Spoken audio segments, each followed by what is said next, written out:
Hola, ¿qué tal? ¿Cómo estáis? Espero que estéis leyendo muy buenos libros porque yo hoy os vengo a hablar de un gran libro.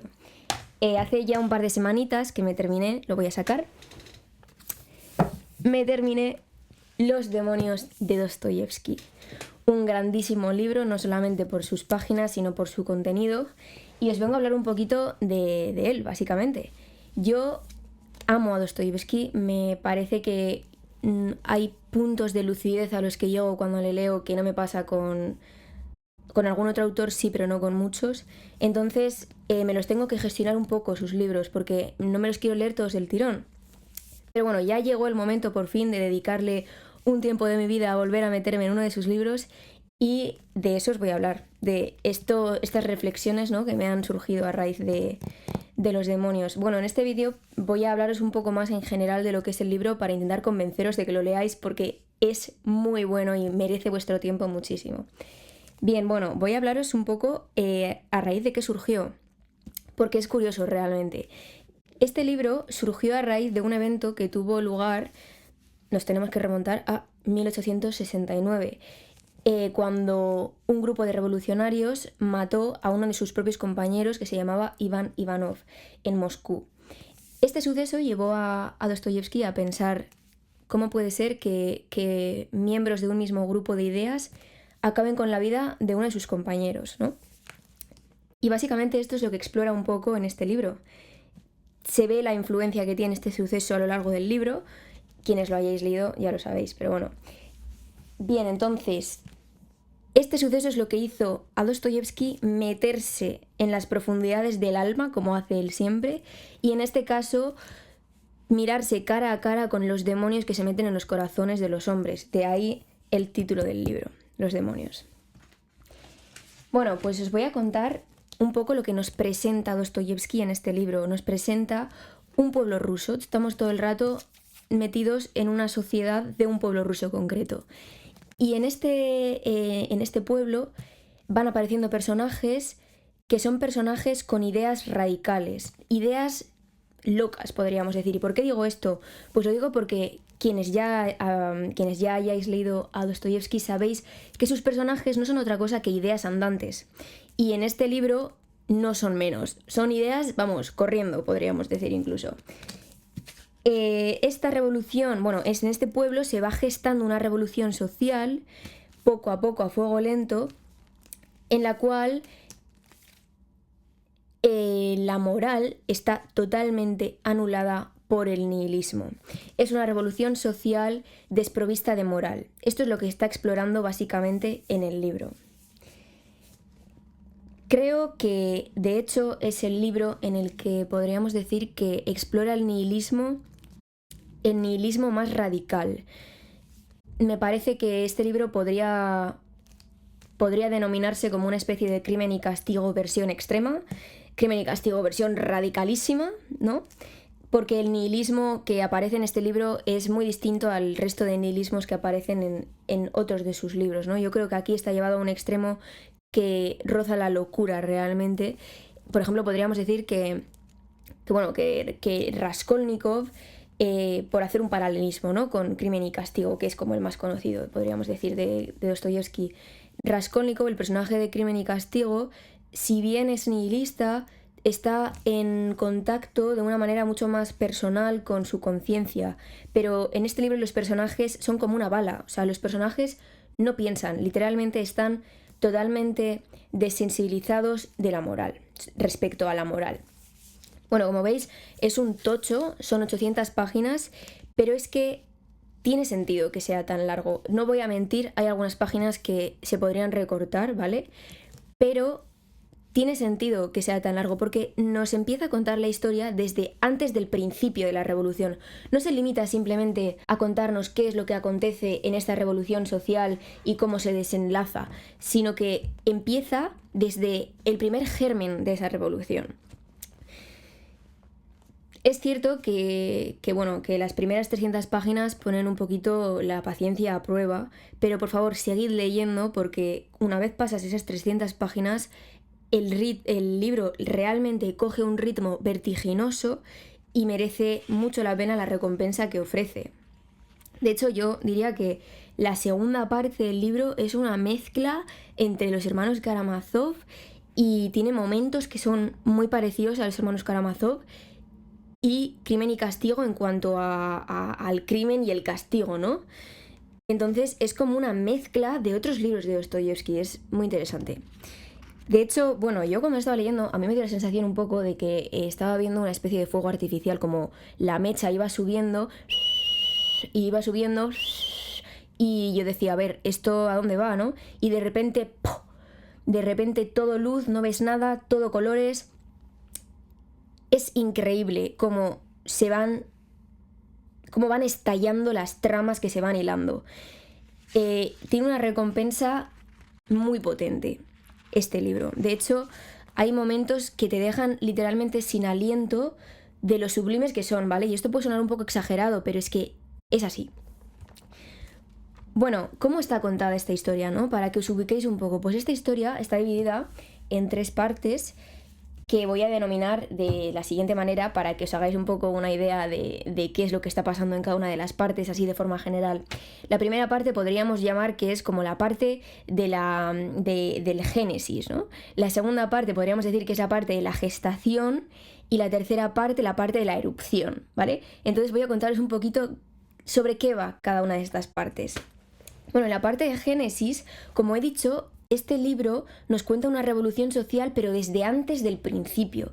¿Y a qué me refiero con esto? Me refiero a que en la parte de Génesis, Dostoyevsky nos presenta a una primera generación de pensadores revolucionarios.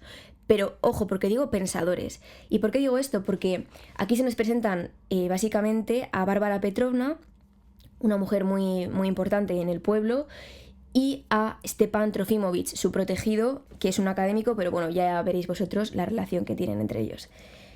Y estos 2 personajes, que es esta generación primera de pensadores, se limitan a pensar, ¿no? O sea, son ideólogos de sofá, son revolucionarios desde la comodidad de su casa, desde el sofá.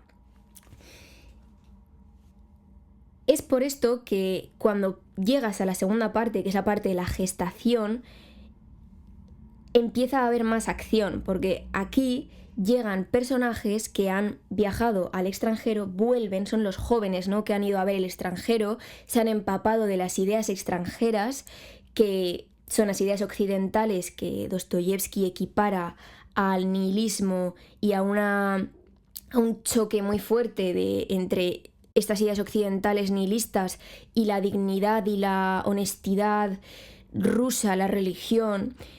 Hay un choque ahí y estos jóvenes que han viajado al extranjero vuelven al pueblo ruso, ¿vale? Entonces aquí el pueblo adquiere una dimensión de juventud, una dimensión más radical, porque estos jóvenes ya no son pensadores de sofá, estos son jóvenes de acción.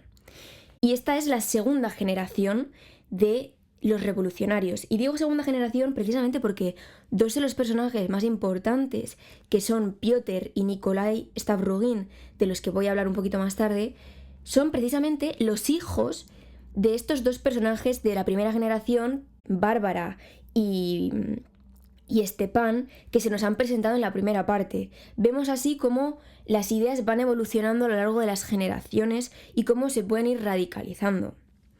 Quizás incluso por ver cómo sus padres piensan pero no hacen, ¿no?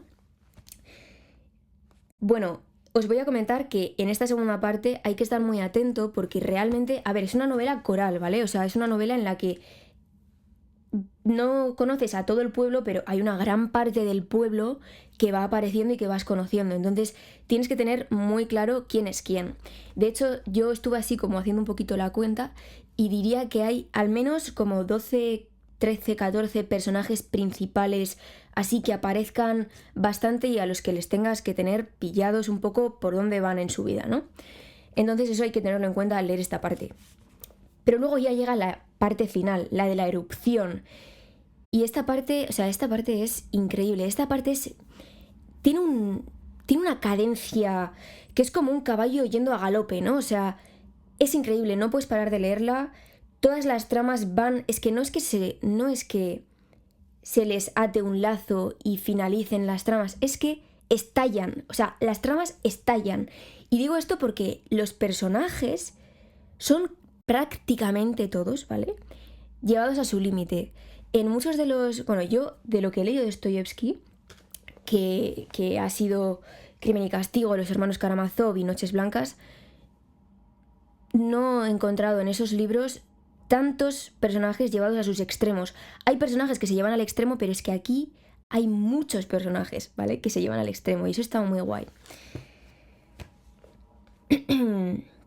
Por lo tanto, en esta última parte vemos cómo los personajes son llevados a la locura, y hay personajes que van a sucumbir a ella, personajes que van a intentar salir de ella, y personajes pues que tendrán una redención, ¿no? Vamos a hablar un poco de los personajes ahora, de estas ideas andantes, ¿no? Que bueno, ideas corriendo, como he dicho antes, porque en este libro, madre mía. Voy a hablar de 4 personajes simplemente porque podríamos hablar de todos ellos, pero como podéis ver, pues en un vídeo no me da para hablar de ellos. Así que bueno, por acotar, vamos a hablar de 4. Voy a empezar hablando del personaje de Shatov. Shatov yo creo que es el personaje más humano de todo el libro, y lo creo porque tiene una confusión, unas dudas, se permite esa confusión, ¿no? Y esto es algo que muchos otros personajes no se permiten a sí mismos dudar, ¿no? Van como una bala. Por eso creo que es más humano que otros personajes, y creo además que Shatov simboliza un poco la juventud, la vida, pero bueno, la juventud, ¿no? En todos los baches de pensar una cosa, luego cambiar. Es como una especie de alegato a poder cambiar de ideas, ¿no? No os quiero desvelar el desarrollo de personaje que tiene, pero bueno, yo creo que pasa por fases, o que por lo menos se le ve como un huracán, ¿no?, que tiene dentro suyo respecto a las ideas. Respecto a las ideas que se le van imponiendo y que tiene... Es un personaje muy humano en ese sentido, porque al final nosotros cambiamos de ideas constantemente, ¿no? O deberíamos, si no, algo va mal. Creo también que Shatov tiene una sensibilidad que lo diferencia del resto de los revolucionarios, porque si bien él está unido a la causa, no está unido de una forma radical y insensible, ¿no? Como digo, él se permite un poco esa confusión.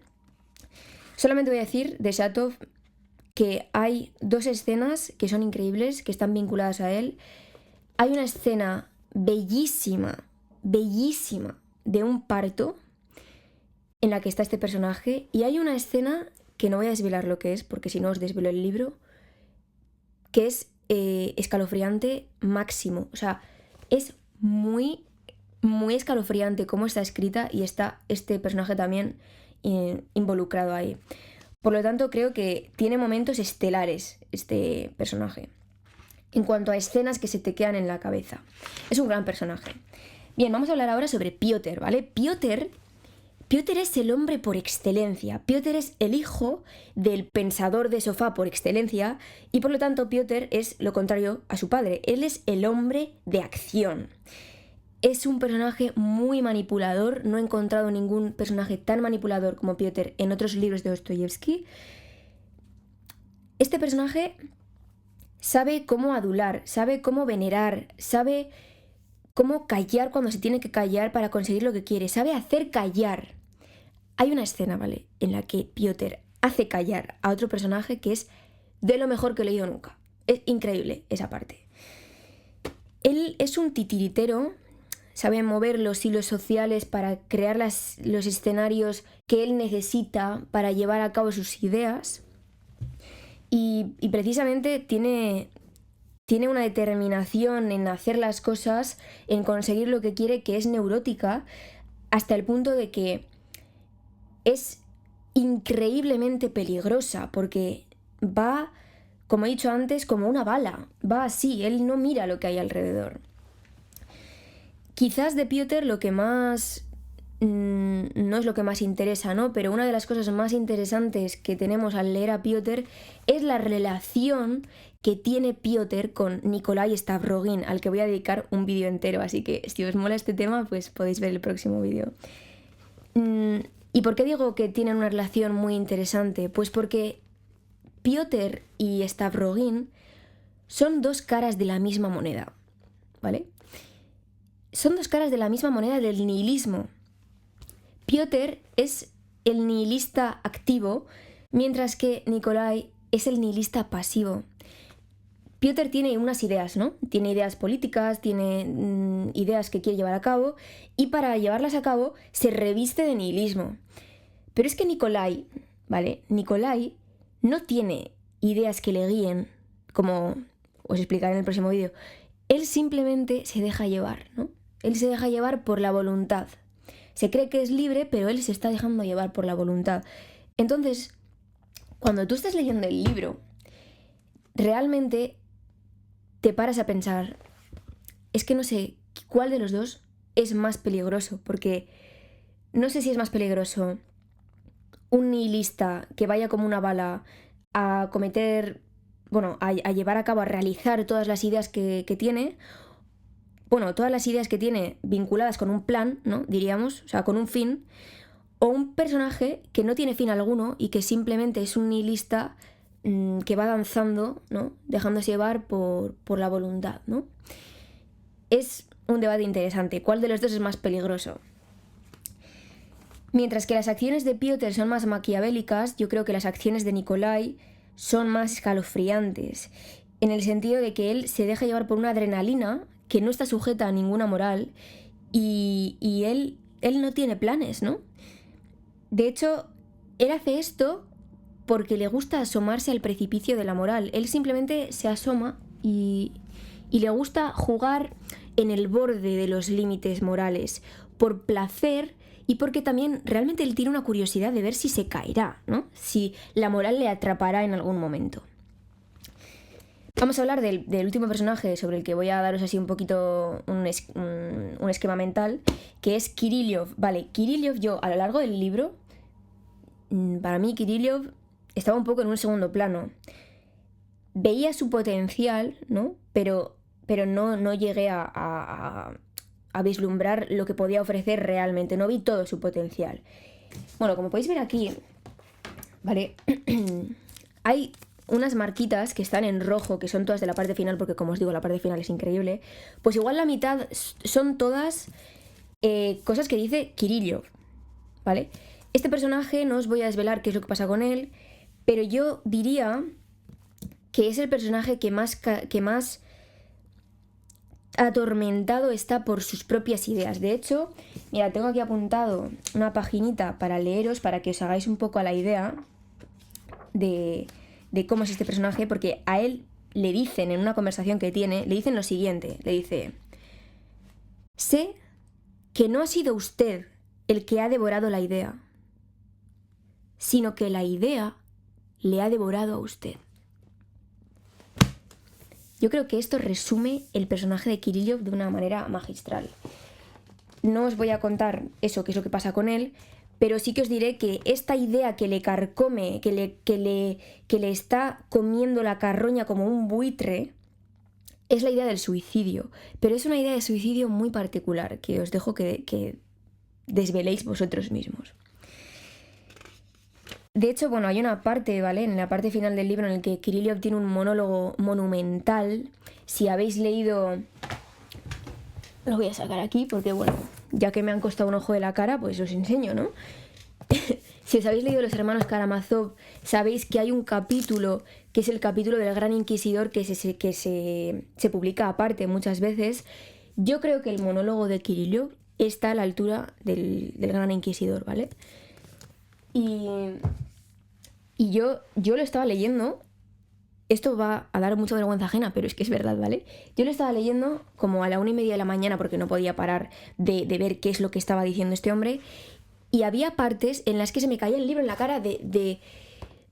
No sé si habéis tenido nunca esa sensación de estar leyendo y que de repente te atraviese una idea con tanta fuerza que no puedes hacer otra cosa que apartar la vista del libro, quedarte catatónico, esperar a que pase como una especie de epilepsia, ¿no? Y luego ya volver a leer.